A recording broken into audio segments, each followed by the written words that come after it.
Herzlich willkommen zu einem neuen Video. Heute zeige ich euch ein einfaches und schnelles Rezept für ein Steak-Sandwich mit Thunfischsoße à la Vitello Tonato. Das Ganze allerdings nicht mit Kalb, sondern mit Schweinefleisch. Los geht's mit der Soße. Dafür eine Dose Thunfisch abtropfen lassen, dann in einen Mixbecher geben. Dazu kommen eingelegte Kapern, etwa ein gehäufter Teelöffel, danach einen Teelöffel Senf. Als nächstes 100 Gramm Mayonnaise, ein Spritzer Zitronensaft, darf ebenfalls nicht fehlen, dann einen kleinen Schuss Olivenöl sowie Balsamico-Essig dazugeben und zum Schluss noch eine gute Prise Salz und frisch gemahlenen Pfeffer.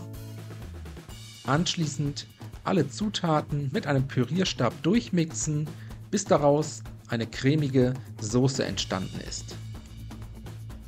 Die Thunfischsoße danach bis zum Anrichten zur Seite stellen, eventuell nochmals abschmecken.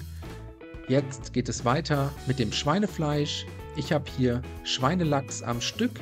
Daraus schneide ich jetzt 4 etwa gleich große, ca. 150 bis 175 Gramm schwere Steaks.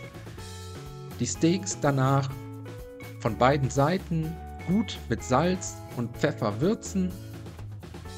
Danach eine große Pfanne mit einem guten Schuss Öl erhitzen, die Pfanne schön heiß werden lassen und dann kommen die Schweinesteaks in die Pfanne, jetzt bei mittlerer bis hoher Hitze für 3 bis 4 Minuten je Seite anbraten.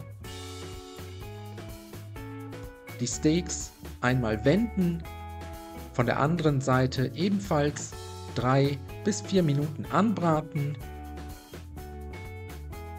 Und wenn das erledigt ist, schneiden wir noch kurz die restlichen Zutaten, etwas gezupften Blattsalat bereitstellen, außerdem etwas Salatgurke in dünne Scheiben schneiden und dann noch Tomaten ebenfalls in Scheiben schneiden.